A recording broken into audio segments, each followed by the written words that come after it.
민주주의의 가장 대표적인 권력 구조 중에 하나가 삼권 분립이라는 것이 있습니다. 입법부, 사법부, 행정부.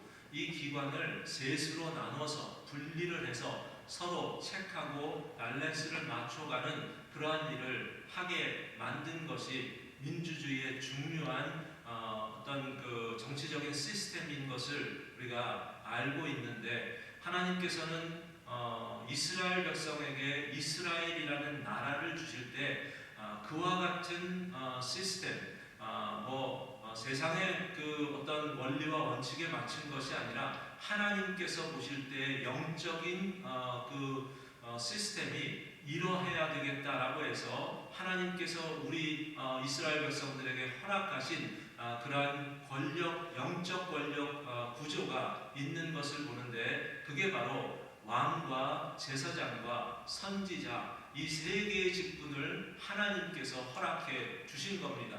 하나님께서 그래서 이거는 하나님께서 허락해 주신 것이다 라는 것을 알리시기 위해서 이 직분들을 행하기 전에 위임하는 일을 했고, 하나님의 사람들을 통해서 기름 부음을 받는 그런 일이 있었던 것을 봅니다. 하나님이 주신 것이다 라는 것, 사람이 만든 것이 아니라 하나님께서 친히 주관하여 주신 것임을 알게 하기 위해서 그렇게 하나님은 보여주셨습니다. 그리고 우리는 잘 압니다. 이게 나중에 어떤 의미를 갖고 이 하나님께서 기름 부은 자들을 세우신지를 압니다. 우리는 다 부족하기 때문에 한 사람 한 사람을 통해서 체크 밸런스를 가지고 영적인 지도력을 발휘해야 하는데, 우리에게 유일한 기름 부음을 받은 자, 그리스도라는 이 말의 뜻이 기름 부었다라는 그런 뜻을 가지고 있는, 우리에게 모든 우리의 주권과 통치를 하실 수 있는 그분은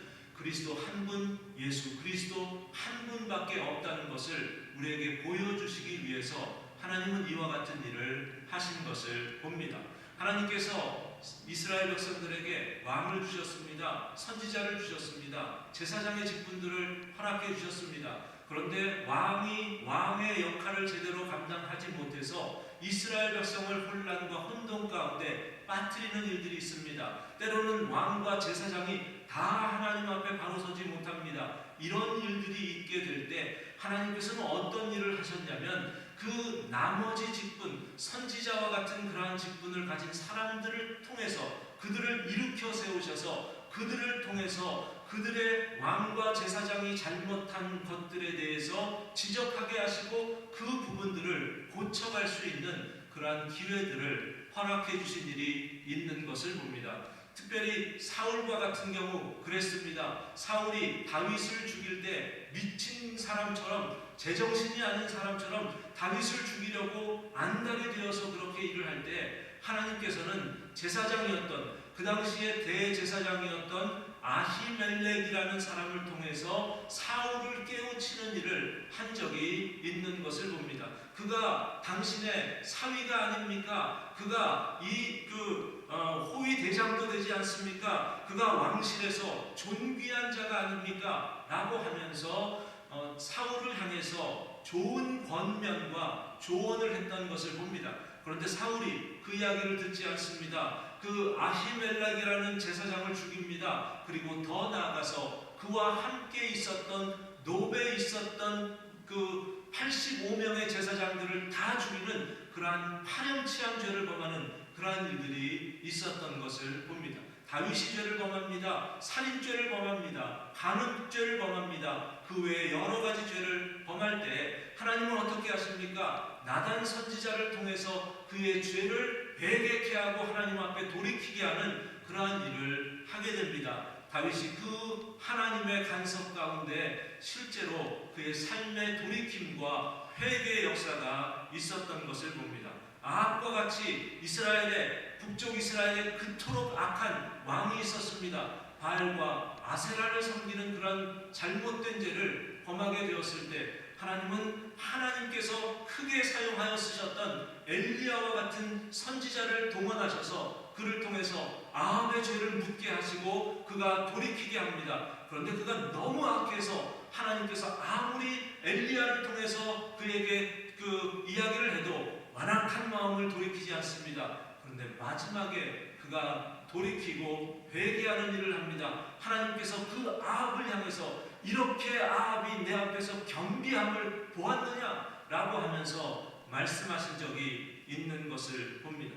우리는 지난 주일에 북쪽 이스라엘이라는 나라가 남쪽과 갈라지게 되어서 르호보암 왕으로부터 여로보암 왕이 북쪽의 왕이 되는 그러한 일들이 있게 되었을 때, 이 북쪽의 여로보암 왕이 얼마나 하나님 앞에 타락한 사람이 되었는지, 그가 금송아지 2개를 가져다가 하나는 단에 두고 하나는 베델에 두고, 그래서 거기다가 신전을 만들어서 거기서 하나님 앞 자기의 그 금송아지 앞에서 제단을 쌓는 그런 일을 하게 되었고, 또 더 나아가서 그곳에 제사장을 세우려고 하는데 기존에 있었던 레위 지파의 제사장들을 다 그 해임을 시키고, 그리고 자기가 세운 제사장을 통해서 이 나라를 세워가는 그런 일들을 했던 것을 보게 되는데, 왕이 하나님을 떠났습니다. 그리고 자기가 세운 자기 마음대로 제사장이라고 한다면 하나님의 허락을 받고 하나님의 사람을 통해서 기름 부음을 받은 사람만이 제사장이어야 하는데, 하나님의 기름 부음을 받은 제사장들을 다 파해버리고 자기 마음대로 세운 제사장을 통해서 나라를 다스리려는 그런 일들을 행하게 되었을 때, 왕이 하나님을 떠났고 제사장들이 하나님을 떠났고, 그렇게 되니까 이 북쪽의 나라가 어떻게 됩니까? 북쪽의 나라가 다 하나님을 떠나는 나라가 되어버리지 않습니까? 우리가 지난 주일에 역대하 11장을 보았습니다. 역대하 11장에 있는 말씀을 잠깐 볼 때 그 11장에서 이런 이야기를 했습니다. 그 제사장들이 자신들이 하나님께 제사를 드리고 예배를 할 수 없는 그런 처지가 되니까 그들이 북쪽의 여로보암을 떠나서 남쪽의 르호보암에 가서 거기서 예루살렘에서 하나님을 섬겼다라는 그러한 말씀을 보았는데, 그 중에 한 구절을 제가 읽어드리겠습니다. 역대하 11장 16절에 있는 말씀을 보면, 이스라엘 모든 지파 중에 마음을 굳게 하여 이스라엘의 하나님 여호와를 찾는 자들이 레위 사람들을 따라 예루살렘에 이르러 그들의 조상들의 하나님 여호와께 제사하고자 한지라. 이 말씀을 보시면 이스라엘의 모든 지파 사람들 중에서 마음을 굳게 해서 하나님을 섬기고 하나님께 제사를 드리기를 원하는 사람들이, 레위 사람들이 남쪽으로 가는 그 길을 쫓아서 그들과 함께 가서 예루살렘에 가서 하나님 앞에, 그들의 조상의 하나님 앞에 예배를 드리고 제사를 드렸다라고 이야기를 하고 있습니다. 그렇다면 북쪽은 계속해서 하나님 앞에 선 사람들은 없는 겁니다. 이 여로보암이 하나님 앞에 바로 서지 못하니까 모든 하나님을 경외하고자 하는 그러한 사람들은 다 남쪽으로 내려가는 그런 일들이 있게 되는 것을 봅니다. 북쪽은 완전히 하나님을 떠나는 그러한 상황이 되었습니다. 하나님을 그들 스스로 거부하는 상황이 되었습니다. 여러분, 이 북쪽에 있는 모든 사람들이 하나님을 떠난다 하더라도 하나님은 어떤 하나님이신 줄 아십니까? 하나님은 이 이스라엘 백성들을 결코 놓지 아니하시고 그들을 향해서 하나님께서 아까 처음에 말씀드렸듯이 제사장이 떠나고 또 왕이 떠나고 하는 그러한 상황이 되었을 때, 하나님의 사람을 통해서 선지자를 통해서 그들을 변화시키고 회개케 하는 그러한 일을 하나님은 하시는 하나님이시라고 했는데, 오늘 말씀을 보니까 그와 같은 일이 있는 것을 봅니다. 왕과 제사장이 떠나게 되었을 때 하나님의 사람을 통해서 이들의 죄를 지적하고 그들에게 경고하고 예언의 말씀을 통해서 돌이키게 하시는 하나님의 은혜가 이 안에 있는 것을 봅니다. 1절에 있는 말씀을 보십시오. 같이 한번 읽습니다.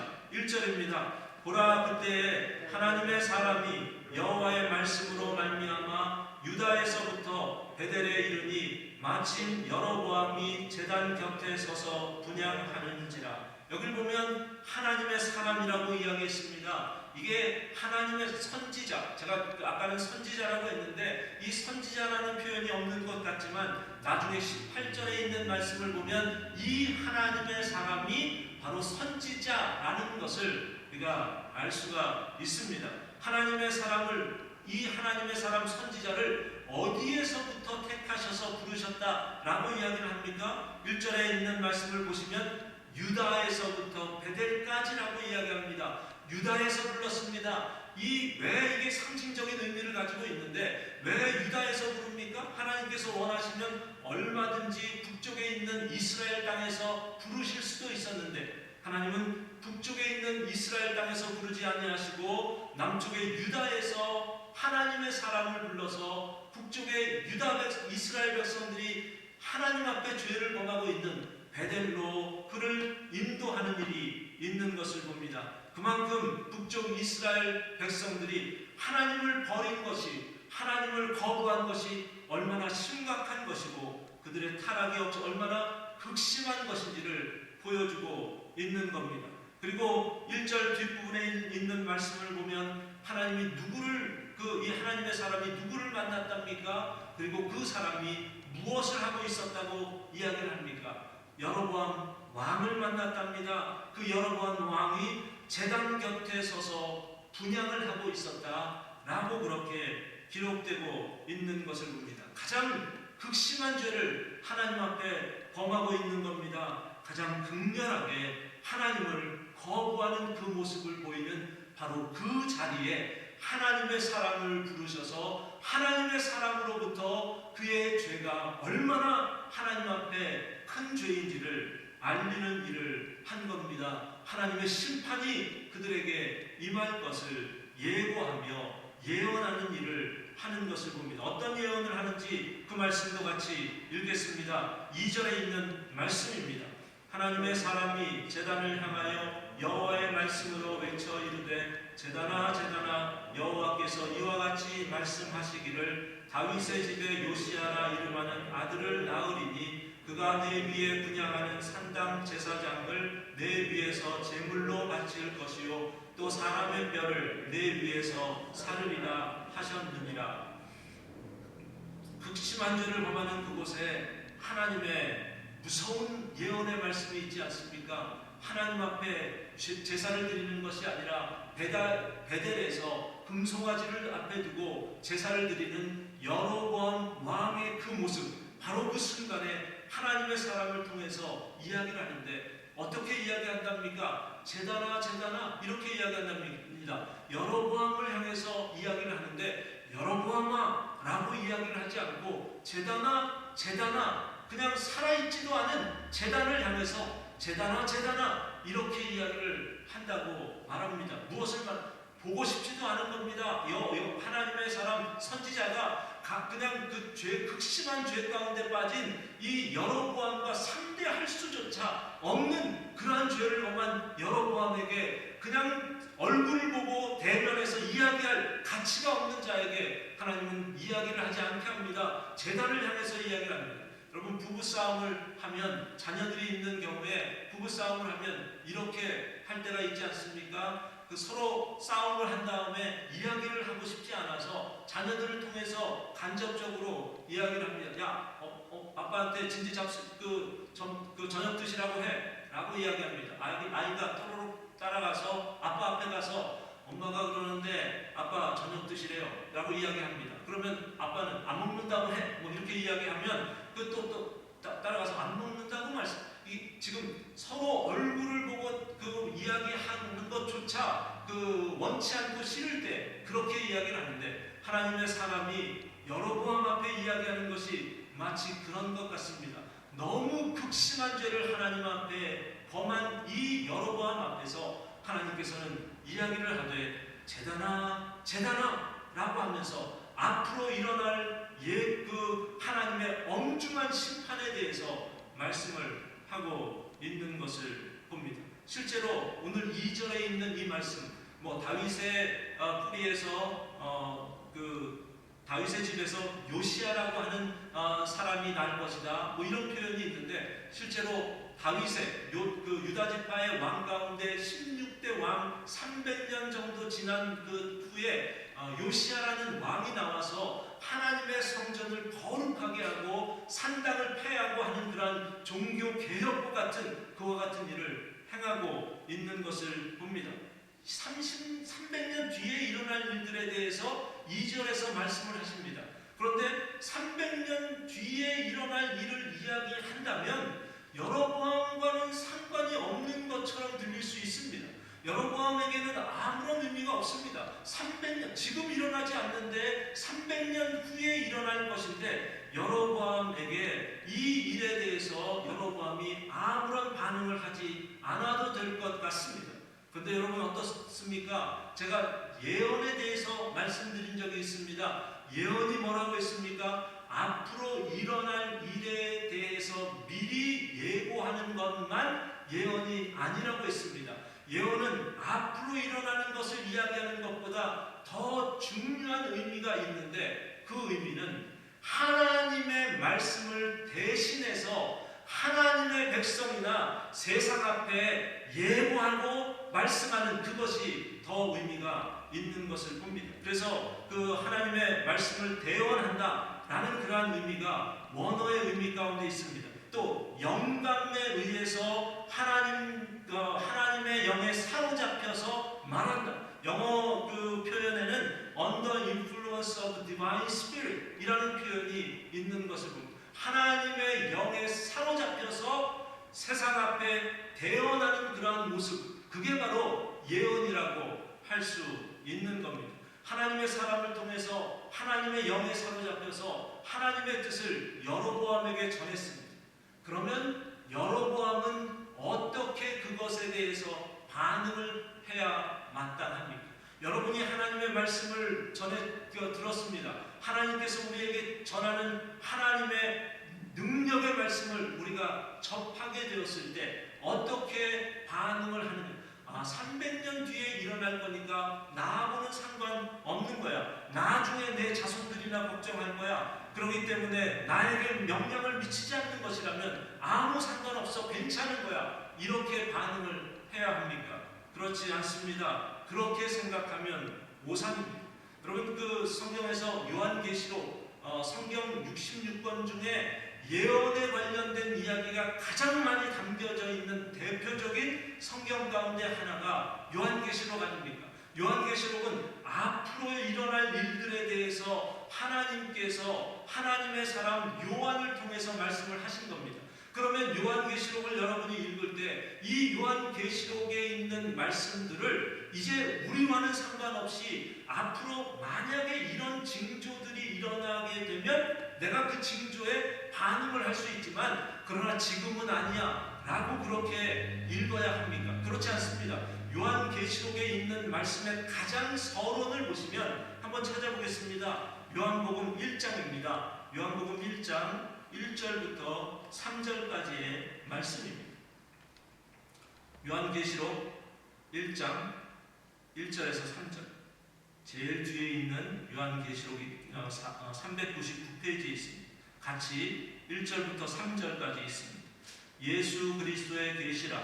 이는 하나님이 그에게 주사 반드시 속히 일어날 일들을 그 종들에게 보이시려고 그의 천사를 그 종 요한에게 보내어 알게 하신 것이라. 요한은 하나님의 말씀과 예수 그리스도의 증거 곧 자기가 본 것을 다 증언하였느니라. 이 예언의 말씀을 읽는 자와 듣는 자와 그 가운데 기록한 것을 지키는 자는 복이 있나니 때가 가까움이라. 예언을 합니다. 하나님의 사람, 하나님의 말씀을 대언할 만한 요한을 통해서 하나님께서는 우리에게 요한계시록을 주십니다. 이 요한을 통해서 하나님께서 요한이 본 예수 그리스도의 증거 그리고 자기가 본 이 모든 것들을 다 증거하는 일을 하게 합니다. 그러면서 뭐라고 말합니까? 어떤 사람이 되어야 마땅하다고 이야기합니까? 이 예언의 말씀을 읽는 자와 듣는 자와 지키는 자들이 복된 자들이다. 여기다가 그냥 한 단어를 첨부한다면 지금입니다. 지금 예언의 이 말씀을 읽고 듣고 지키는 자들이 복된 자들이다 라고 한다면 우리는 그렇게 반응해야 합니다. 하나님께서 우리에게 주시는 말씀 앞에 그렇게 지금 당장 즉시로 반응해야 합니다. 그것이 우리에게 임박한 진노와 재앙이라는 것을 알고 반응을 해야 합니다. 그런데 오늘 말씀을 보십시오. 여로보암을 보십시오.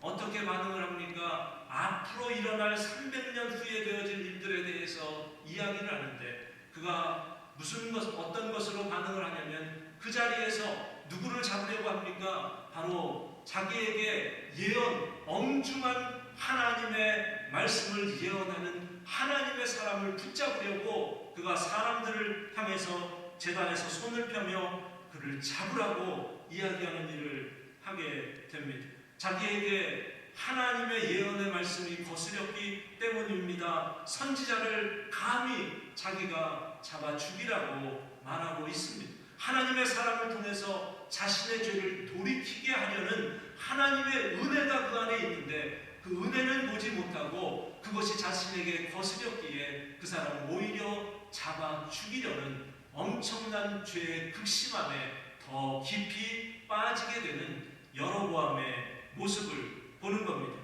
이때 하나님은 하나님의 말씀을 들으려고 하지도 않는 그 여로보암에게 어떻게 하십니까? 그 손을 굳게 하시고 마비가 되게 하시지 않습니까? 4절을 보시면 그를 향하여 편손이 말라 다시 거두지 못하며 라고 이야기합니다. 손이 말랐답니다. 손이 굳어버렸답니다. 마비가 되어버렸답니다. 움직이지 못하는 상황 가운데 빠지게 되었습니다. 하나님께서는 예언을 통해서 앞으로 되어질 일들을 이야기했습니다. 300년 뒤에 일어날 일들, 요시야 왕을 통해서 제단이 바로 서지 못한 그 모든 제단들을 하나님께서 파괴하고 하나님의 성전을 온전하게 거룩하게 세우실 것을 이야기했습니다. 그런데 지금 당장에 하나님의 재앙은 동시에 임하고 있습니다. 하나님의 말씀을 순종하지 못하고 듣고 읽고 지키지 못하는 여로보암에게 하나님 그 자리에서 재앙의 한 부분을 보여주고 있지 않습니까? 재앙의 맛배기를 보여주고 있습니다. 그 손이 마비가 되어버립니다. 그래서 더 이상 자신의 손을 사용할 수 없게 만드는 그러한 일을 하게 됩니다. 6절에 있는 말씀 보십시오. 여로보암의 반응입니다. 왕이 하나님의 사람에게 말하여 이르되 청하건대 너는 나를 위하여 내 하나님 여호와께 은혜를 구하여 내 손이 다시 성하게 기도하라. 여러분 이상하지 않습니까? 여로보암은 이렇게 기도하지 말았어야 합니다. 하나님을 떠났습니다. 하나님을 거부했습니다. 자기만 거부한 것이 아니라 제사장들도 거부하는 사람들을 자기 마음대로 세웠습니다. 이스라엘에 하나님을 섬기려고 하는 사람들을 다 남쪽으로 쫓아버리는 일을 했습니다. 그러면 자기에게 지금 극심한 고통과 아픔과 지금 재앙이 내린 것을 볼 때 자기의 신에게 매달려야 되는 것 아닙니까? 어차피 베델 제단 위에서 지금 벌어진 일입니다. 금송아지 제단을 놓고서 그가 기도하고 제사를 드리고 분향을 하고 있었습니다. 그러면 금송아지 앞에서 나를 도와달라고, 나에게 은혜를 달라고, 나의 손을 고쳐달라고 그렇게 외쳤어야 할 것 같은데 여러분 그렇게 하지 않습니다. 왜 그런지 아십니까? 왜냐하면 그는 본능적으로 누가 살아계신 하나님이시며 자기가 지금 당하고 있는 이 고통과 고난을 어떻게 해야만 극복할 수 있는 비결과 해결책이 어디 있는지를 분명히 알았습니다. 그의 행동은 다 하나님을 떠났습니다. 그런데 그가 극심한 고통 가운데 자신의 생명의 위급함을 느끼게 되었을 때 그는 하나님을 다시 찾을 수밖에 없었다는 말입니다. 여러분 지금 이 세상은 하나님의 사람들을 지켜보는 사람들이 많이 있는 것 같습니다. 어떻게 해서든지 우리를 바라보면서 우리의 약점을 바라보고 우리의 약점이 보이면 마치 그 우는 사자가 두루 다니며 삼킬 자를 찾다가 삼킬 만한 자들이 있으면 그냥 그 자리에서 개걸스럽게 우리에게 달려들어서 우리를 쓸어 넘어뜨리려고 하는 그러한 시대가 지금 우리가 당하고 있는 시대인 것 같습니다. 세상은 계속해서 우리를 지켜봅니다. 우리가 어떻게 반응을 해야 할지를 저들은 계속해서 지켜보고 있습니다. 그런데 그럼에도 불구하고 그들이 더 어렵고 고통스러운 시간들을 만나게 되었을 때 그들은 어떻게 반응하는 줄 아십니까? 그들은 하나님의 사람들 자신들이 그냥 삼켜버리려고 그들을 찍어버리려고 했던 우리들을 향해서 도움을 요청하는 그러한 일들이 있습니다. 나를 위해서 좀 도와달라고. 지금 여로보암이 그러지 않습니까? 지금까지는 하나님의 사람을 잡아 죽이려고 했습니다. 그런데 그게 자기에게 재앙으로 다가오게 되니까 더 이상 그가 하나님의 사랑을 욕구일 수 없었습니다. 오히려 하나님의 사랑을 향해서 나를 좀 도와달라고, 내 하나님 앞에 부르짖어 내 손을 좀 성하게 만들어 달라고 간구하며 기도를 요청하는 그런 일을 하게 되는 것을 봅니다. 이게 세상입니다. 이게 지금 우리가 겪고 있는 세상의 모습입니다. 우리를 향해서 계속해서 악한 모습으로 우리를 쓰러뜨리려고 합니다. 그런데 그 고통이 더 심해지고 더 어려워지고 그들이 막다른 골목에 다가서게 되면 하나님의 사람들을 향해서 구원을 요청할 수밖에 없습니다. 여러분 잘 알지 않습니까? 이스라엘의 그 구원을 보지 않습니까? 바로가 모세의 이야기를 듣습니다. 내 백성을 광야로 나가게 해서 하나님 앞에 예배를 하게 해달라고 구합니다. 바로가 어떻게 말합니까? 내가 신인데 다 감히 누가 너네 신이보다 내가 더 센데 어떻게 그 하나님이 뉘기에 이런 이야기를 하냐라고 하면서 아예 모세의 의견에 모세의 요청에 일말로 거절을 하고 거부하는 행동을 합니다. 그런데 오래가지 않습니다. 두 번째 재앙을 만났을 때, 개구리 재앙을 만났을 때 바로가 모세를 질책하고 모세를 죽일 듯이 그렇게 반응했던 그 바로가 모세를 부릅니다. 모세와 아론을 불러서 이런 이야기를 합니다. 여호와께 구하여 나와 내 백성에게서 개구리를 떠나게 하라. 오늘 여로보암이 구한 것과 똑같은 이야기를 바로가 합니다. 바로만 하는 것 아닙니다. 이 세상에 수많은 사람들이 그렇게 지금도 똑같이 반응하고 있습니다. 제가 아는 어떤 분은 이 자신들의 가정에 극심한 어려움이 닥치게 되었을 때 그가 자기의 부인을 향해서 당신 기도빨이 세니까 당신이 좀 이 어려울 때 좀 기도 하나님 앞에 간절히 좀 기도해봐 라고 그렇게 이야기한다는 이야기를 들은 적이 있습니다. 우리를 향해서 조롱하고 우리를 넘어뜨리려고 하고 우리를 희롱하는 그러한 세상이라 하더라도 그 세상이 죽음 앞에 놓였을 때 극심한 어려움과 고통 가운데 몰리게 되었을 때 그들은 우리를 향해서 질책하기 이전에 우리에게 도와달라. 당신의 하나님 앞에 구해서 나로 하여금 이 어려움과 고통을 제거해달라는 그러한 요청을 하게 될 때가 분명히 있을 줄 믿습니다. 이게 바로 여로보암의 반응이었습니다. 그런데 중요한 것은 우리가 이런 반응을 만났을 때 우리는 어떻게 반응할 수 있느냐. 세상이 우리를 향해서 요청하고 기도를 요청하고 도움을 요청할 때 여러분 준비되었습니다. 그들을 향해서 담대하게 당당하게 하나님의 뜻과 하나님의 말씀과 살아계신 하나님이 누구신지를 그들에게 증거할 준비가 되었느냐라는 겁니다. 모세가 홍해를 만났습니다. 앞에는 재앙이 가로막혀 그냥 자신들을 가로막고 있었습니다. 뒤에는 세상이 쫓아옵니다. 무서운 세상이 온갖 무기를 다 가지고 애국 군대가 이스라엘 백성을 향해서 돌진을 합니다.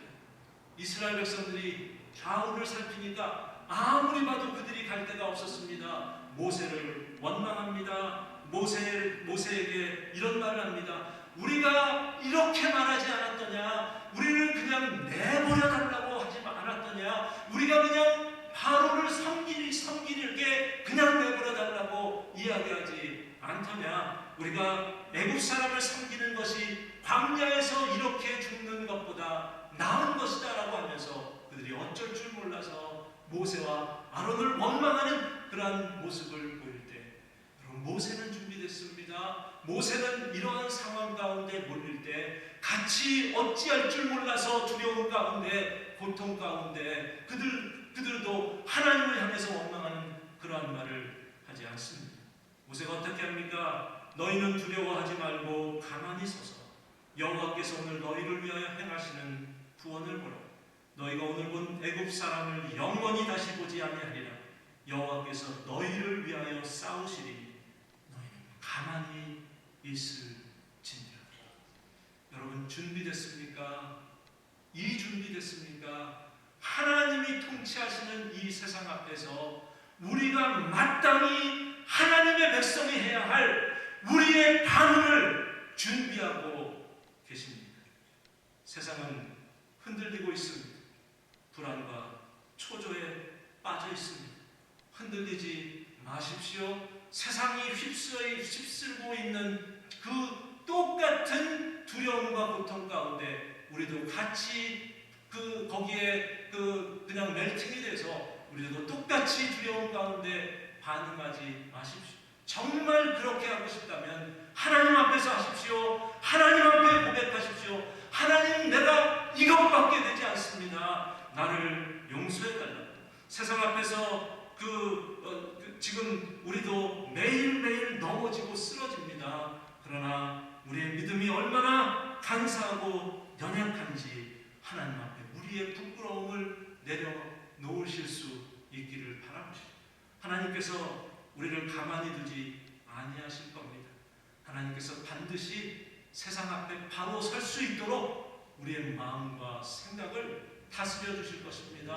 하나님께서 우리에게 분명히 말씀하셨습니다. 아무것도 염려하지 말고 모든 것에 하나님 앞에 간구하면 하나님께서 우리의 마음과 생각을 지켜주신다고 했습니다. 내가 주는 평안은 세상이 주는 것과 같지 않다고 분명히 말씀하셨습니다. 하나님이 어떤 하나님이신 줄 아십니까? 우리 하나님은 우리를 통치하시는 하나님이십니다. 세상을 통치하실 뿐만 아니라 우리의 마음과 생각을 통치하시고 주장하시고 붙잡아 주시고 인도하시는 하나님이신 것을 기억하시고, 힘들고 어렵습니다. 세상 앞에 똑같이 반응할 수 있습니다. 그러나 세상과 똑같은 자들로 마무리하지 마시고 우리가 살아도 하나님의 백성, 죽어도 하나님의 백성인 것을 기억하며 하나님을 의지하며 하나님만 바라보고 우리가 해야 할 마땅한 반응들로 하나님 앞에 나아가시는 저와 여러분이 되시기를 주의 이름으로 축원드립니다. 같이 기도하는 시간 갖습니다. 한번 기도하기를 바랍니다.